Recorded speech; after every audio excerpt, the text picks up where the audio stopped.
قادیانی جج سلام بٹی، جو کہ ظہور الہی مرزائی خاندان کا گہرا دوست، ہم مذہب اور ہم عادت ہونے کی نسبت سے بھٹو صاحب کے حکم کے باوجود چودھری خاندان کو گرفتار نہیں کیا کرتا تھا۔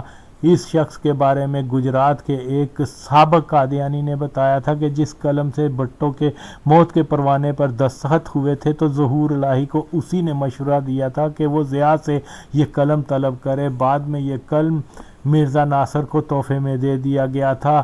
سلام بٹی چودھری خاندان کا خاص بندہ تھا اور چودھری ظہور الہی کا جب قتل ہوا تو اس کے کچھ عرصے کے بعد عبدالرزاق جناح اس کے قتل میں گرفتار ہو گیا۔ سلام بٹی نے مارشل لاء اتھارٹیز سے اجازت لے کر جناح کی پھانسی سے قبل اس کو یہ کہتے ہوئے تھپڑ مارے تھے کہ تم نے میرے دوست کو قتل کیا تھا، اس سے قبل کہ تو پھانسی لگے میں اپنی دلی حسرت پوری کر لوں۔ سلام بٹی نے 77 کی تحریک میں وکلاء و ججوں کو بھی بھٹو حکومت کے خلاف اشتعال دلایا تھا، اس کے باوجود کہ بے ضمیر رنڈی کو معلوم تھا کہ سلام بٹی کس قدر اینٹی بھٹو اور بھٹو کے قاتل ٹولے کا ایک متحرک ترین رکن تھا، مگر پھر بھی بی بی نے اس کو خوب ترقی دی اور نوازا۔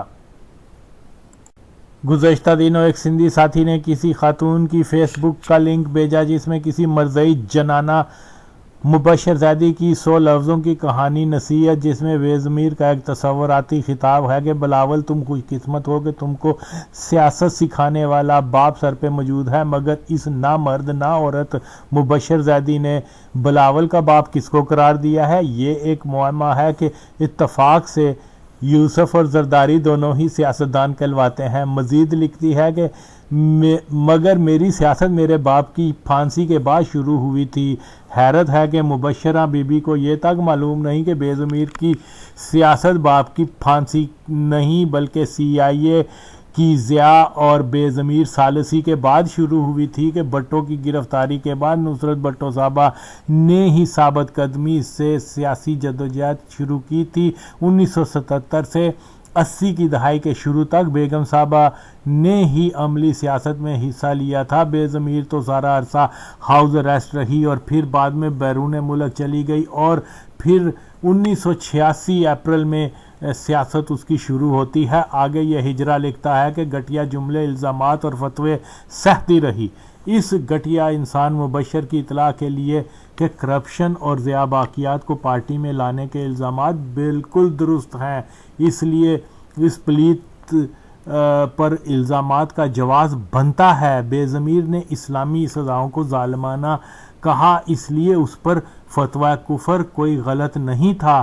میرا احترام نہ کرنے والے، اب مجھے شہید کہتے ہیں، کو لکھنا چاہیے تھا کہ میرا احترام کرنے والے اب مجھے پلیت کہتے ہیں۔ آگے چل کر یہ سفید بالوں والی یاک لکھتی ہے کہ میں نے بد زبانی کرنے والوں کو پلٹ کر جواب نہیں دیا، جبکہ اس پھپھے کٹنی مبشرہ بی بی کو یہ لکھنا چاہیے تھا کہ بد زبانی کرنے والے ضیاء اور اس کے حواریوں کو تو پلٹ کر جواب نہیں دیا۔ البتہ بھٹو کے اعتمادی ساتھیوں شیخ رشید، قیوم بٹ، غلام حسین کو سر عام گھٹیا ناموں سے یاد کیا کرتی تھی۔ وہ بزرگ سیاستدان اور اپنے باپ کے ساتھی شیخ رفیق کو بڑے مجمع میں جرگ دیا کرتی تھی اور یہ بدبخت ضیاء کے خلاف جدوجہد کرنے والوں کو دہشت گرد کہا کرتی تھی۔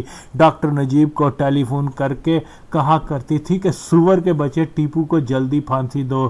پھر بھی یہ ناپاک قادیانی ہجرا اپنوں کے لیے بازاری زبان استعمال کرنے والی کی جھوٹی شان بڑھانے کے واسطے کیا کیا حرافات لکھ رہا ہے۔ بہرحال بات قادیانیوں کی معروف شخصیت کے اعترافات پر مشتمل کلپ کی ہو رہی تھی تو اس میں مزید اضافہ کر رہا ہوں کہ جس قادیانی سول سرونٹ کنور ادریس نے سندھ میں پارٹی کارکنوں پر ظلم و ستم کے پہاڑ توڑے اور MRD کی تحریک کو گولی کے زور پر دبانے کی منصوبہ بندی کرنے والا تھا، مگر بے ضمیر گشتی نے اس قادیانی کو اپنے دور حکومت میں سزا دینے کی بجائے اس کو بڑے عہدے پر بحال رکھا اور مشہور زمانہ طوائف فرزانہ کو پارٹی کی جعلی قرار دے کر پلاٹ لینے کی کوشش کی۔ جیسا کہ میں نے اپنی گزشتہ ویڈیو میں بیان کیا تھا کہ 1984 میں قادیانیوں نے ساہیوال میں 5 افراد کو قتل کر دیا تھا، مگر ضیاء نے فوجی عدالت کے فیصلے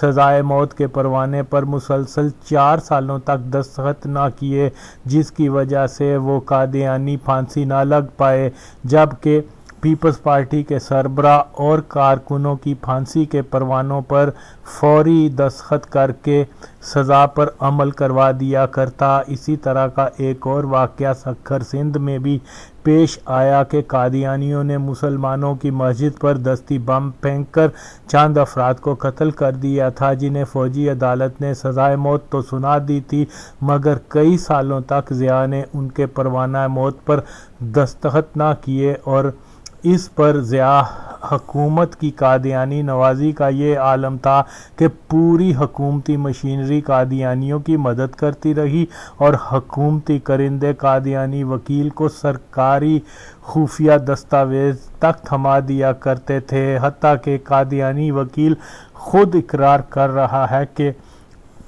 ضیاء حکومت کی اعلیٰ شخصیت نے اس کو فون کر کے سکھر بھیجا تاکہ وہ مرضعی قیدیوں کو جیل سے رہا کروا سکے، اور جیلر کے تعاون سے رات 10 بجے سکھر جیل کا دروازہ کھول دیے گئے، اور وہ راتوں رات جیل میں جا کر اپنے قادیانی ساتھیوں کو آزاد کروا کے اپنے ساتھ لے گیا۔ ظاہر ہے کہ کوئی سیکولر یا خارجی اس بات سے انکار کر ہی نہیں سکتا کہ اس سارے عمل میں قادیانی وکیل کو ضیاء حکومت کا مکمل تعاون حاصل تھا، کہ اگر ضیاء قادیانی مخالف ہوتا تو یہ سب سہولتیں قادیانیوں کو ہرگز میسر نہ ہوتیں، اور قادیانی قیدیوں کو کب کا پھانسی لگا دیا گیا ہوتا۔ ان تمام واقعات کو سن کر واضح طور پر معلوم ہو جاتا ہے کہ ضیاء خود بھی قادیانی تھا اور در پردہ قادیانیوں کی مدد کرتا رہا، اور یہ کہ 1984 کا امتناع قادیانیت بل صرف ایک دکھاوا تھا تاکہ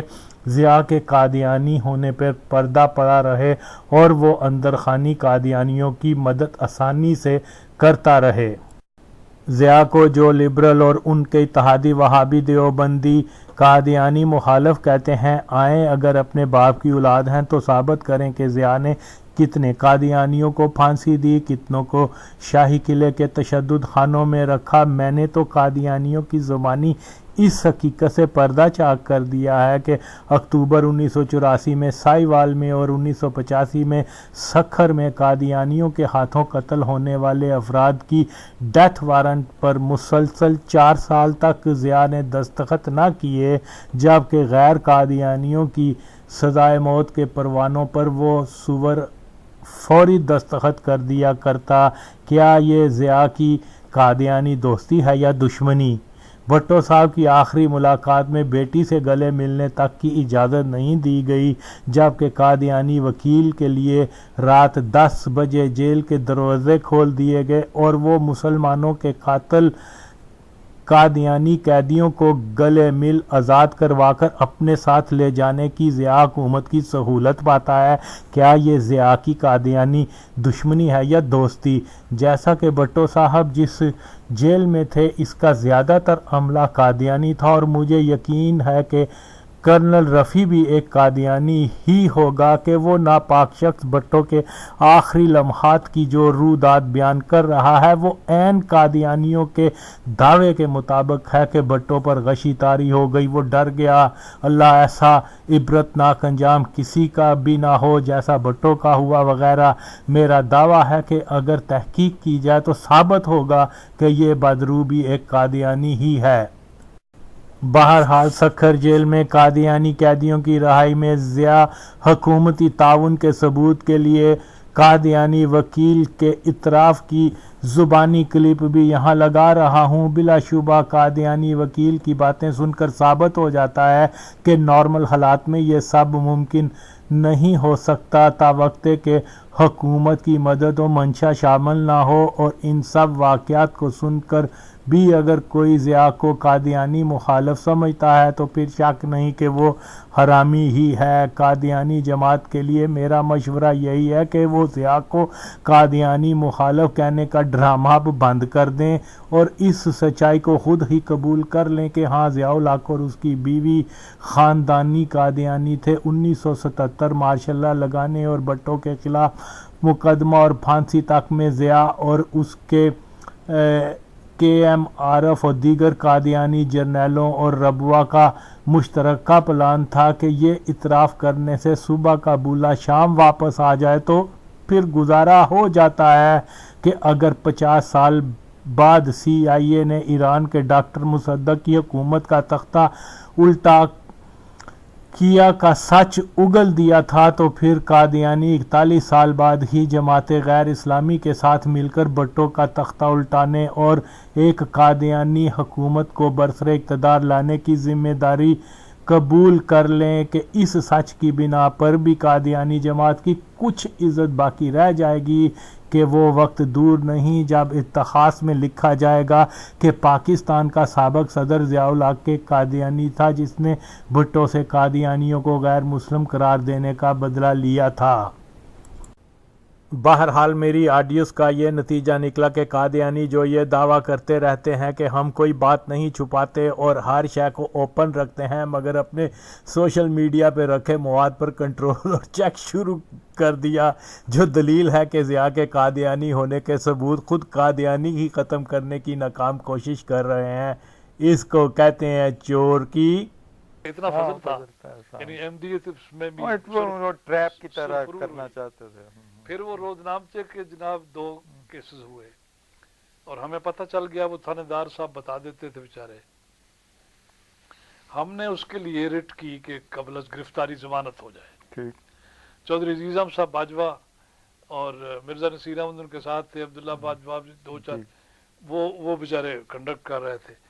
تو یہ لگا ڈویژنل بینچ میں جسٹس نسیم حسن شاہ اور MS H قریشی۔ اچھا عجیب بات یہ ہے کہ ان دنوں یہ سارے ماتوب ہو گئے تھے، رامے صاحب بھی آتے تھے، ہتھ کڑی کے ساتھ آتے تھے، راجہ منور احمد صاحب آتے تھے، وہ بھی ہتھ کڑی سے آتے تھے، ایک الطاف حسین وہ ٹیکنیکل ایڈیٹر ہے ہمارا ایک، وہ بھی آتا تھا، وہ بھی ہم اچکنے پہن کے چلے جاتے تھے اور یہ ہمیں گرفتار نہیں کرانا چاہتے تھے۔ محسوس ہوا، مثلا محسوس ان کی باتوں سے ہوا کہ پہلے دن جب ہم گئے پیشی ہوئی تو کوئی DM عوام صاحب بعد میں تو شخص نے بڑے احسان کیے، ایڈوکیٹ جنرل تھے، مشہور معروف وکیل تھے۔ تو ان کی آپ کو معلوم ہی ہے کہ نسیم حسن صاحب کی آواز بڑی زنانہ سی ہے، تو انہوں نے تھوڑی دیر کے بعد کہا کہ وہ ایکیوزڈ کہاں ہے؟ تو میں اٹھا، میں نے کہا مائی لارڈ آئی ایم ثاقب زیروی۔ او ثاقب زیروی، اس قوم کے ترانے گاتا رہا، نغمے سناتا رہا ان کو، اس سے بہتر آدمی مسٹر دوست محمد عوان، اس سے بہتر آدمی ڈیفینس آف پاکستان کہاں مل سکتا؟ نیکسٹ انہوں نے کہا جی وہ میم شین، وہ 2 دفعہ قید ہوا۔ کیوں قید ہوا بھائی؟ اس کے لیے قید ہوا کہ ڈیفینس آف پاکستان روٹ لگے۔ مسٹر دوست محمد عوان، ہم آج تو سننے کے قابل نہیں، تھک گئے ہیں، 1.5 مہینے کے بعد سنیں گے، آپ ان کو ریسٹ نہیں کریں گے۔ انہوں نے کہا جی ٹھیک ہے۔ 6 مہینے جی اس نے اس طرح چلائے، اور ایک میں تو عجیب بات کی، اور اس دن چودھری عزیز احمد باجوہ حیران ہوئے کہ یار نسیم حسن نے حد کر دی۔ میں نے کہا دوستی تو اس کے والد سے تھی، ہم حضرت صاحب کا پیغام لے کر جایا کرتے تھے محسن شاہ کے پاس، لیکن اس نے نبھا دی۔ اس دن وہ میونسپلٹی کے غالباً کمرے میں، ایک میں 2 کمروں میں بیٹھتے تھے، وہ ڈسٹرکٹ کورٹ میں سے گزر کر جانا پڑتا تھا۔ وہاں پہنچے، مرزا صاحب نے جا کے بتایا کہ وہ آ گئے ہیں دونوں، تو کہنے لگا وہ مرزا صاحب بات یہ کہ مجھ سے وہ اس دن تو غلط فہمی ہو گئی، یہ تو بڑا امپورٹنٹ کیس ہے، بھٹو صاحب پرسنلی انٹرسٹڈ ہیں اس میں، اور میں تو یوں کرتا ہوں آپ ضمانت کے لیے دے دیں اور میں دوسری پارٹی کو نوٹس جاری کر دیتا ہوں، پرسوں یا اس سے اگلے دن سہنجائی صاحب آ کے ضمانت لے لیں گے۔ کوئی 3 دن انہوں پروگرام تھا کہ رکھیں اور کارگزاری تو اپنے ڈالیں. تو مرزا صاحب سے نہ رہا گیا. مرزا صاحب نے کہا نہیں صاحب اتنی تکلیف راجہ صاحب آپ کو شاید نہ کرنی پڑے, یہ دیکھیں ذرا چیف جسٹس نے کیا لکھا ہے. تو اس پہ وہ پشیمان ہوئے, بڑے گھبرائے بڑے. تو بلکہ مجھے کہنے لگے کہ ثاقب صاحب بات یہ ہے کہ وہ یہ مسٹیک سے جاری ہو گیا ہے. مجھے اچھی طرح یاد ہے کہ لفظ مسٹیک انہوں نے کہا. تو مجھے یہ یاد ہی نہ رہا کہ میں عدالت میں کھڑا ہوں. میں نے کہا صاحب یہ مسٹیک ہمیں 3,500 روپے میں پڑی, آپ نے کتنے میں کی تھی؟ میرے صاحب نے میری اچکن کھینچی کہ یہ کنٹمپٹ آف کورٹ, میں دیکھیں گے کس کی ہوتی ہے. اتنے میں میرے صاحب نے اونچے سے کہہ دیا کہ پولیس نے تو یہ رپورٹ سمن پر کی تھی کہ ہم محرم ڈیوٹی میں مصروف تھے اس لیے تعمیل نہیں کرا سکے, آپ نے ان کی ساری بلزمان جاری کر دی. وہ کہا نہیں صاحب آپ چاہے وہاں پئیں بار روم میں اور وہیں سے مچل کے بھیج دیں. وہ اتنا گھبرایا ہوا تھا میجسٹریٹ کہ مچلکوں پہ اس نے رقم بھی نہیں لکھی, دس کر دیے. تو بعد میں ہم نے لکھوائی. آئے یہ پہلے کسرے خلافت کی بات ہے, حضور وہ جالی کی چٹنی چڑھا رہے تھے کہ آواز دی ثاقب بات سنو. ہم پھر بھاگے ہوئے گئے. تم گھبرا تو نہیں گئے؟ نہیں تم بہت جلد بری ہو جاؤ گے. تو میں نے کہا حضور گھبراہٹ کیسی, ہم نے کون سا قصور کیا ہے؟ تو ایسی تو چیزیں آتی رہتی ہیں جاتی رہتی. میم شین اس بات پر کچھ متردد سے تھا. راستے میں اس نے کوئی بات نہیں کی. جب ہم سونے لگے تو کہنے لگا بات یہ ہے کہ بری تو اب ہو جائیں گے ہم, لیکن 3.5 سال کے بعد ہوں گے. میں نے کہا 3.5 سال کیوں؟ بھٹو کا کہ لگا بھائی 150 گواہ اس نے دیا ہے. اس میں وزیر اعلیٰ, انسپیکٹر جنرل, ان کی تو تعمیری 2 سال میں نہیں ہوگی. پھر ہمارے گواہ جائیں گے, پھر بحث ہوگی, پھر فیصلہ ہوگا نا. معلوم ہوتا ہے حضرت صاحب کو جوڈیشل پروسیڈنگ سے واقفیت نہیں ہے. میں نے کہا اس بات سے میں اتفاق نہیں کرتا, اس لیے کہ ہمارا یہ خلیفہ تو قید بھی رہا ہے بھائی. تو میم شین صاحب چپ ہو گئے, بالکل بولے ہی نہیں ساری رات. صبح تک وہاں سرگودے پہنچنے تک انہوں نے کوئی بات مجھ سے نہیں کی اس موضوع پر. وہاں ہم گئے تو میں نے کہا بھائی میں کھڑا ہوتا ہوں, میاں صاحب آپ ذرا بار روم کا چکر لگائیں. دوستوں کو پتہ تو چلے یار انہوں نے ہماری بڑی خدمت کی پچھلی دفعہ.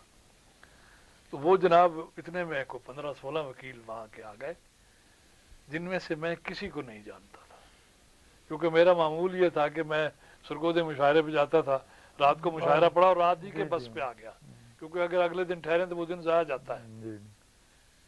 تو وہ انہوں نے آ کے مجسٹریٹ سے کہا جناب ہم ثاقب صاحب کی اور میم شین صاحب کی دعوت کرنا چاہتے ہیں چائے وائے کی, آپ 12 بجے کے بعد سنیں.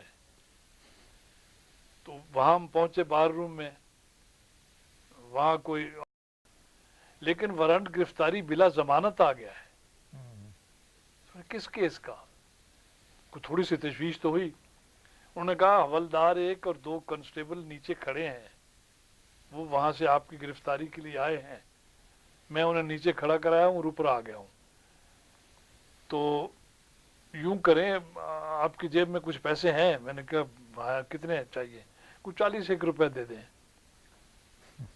میں ان کو بھیج دیتا ہوں واپس کہ تم تو جاؤ یہ کرایہ لو.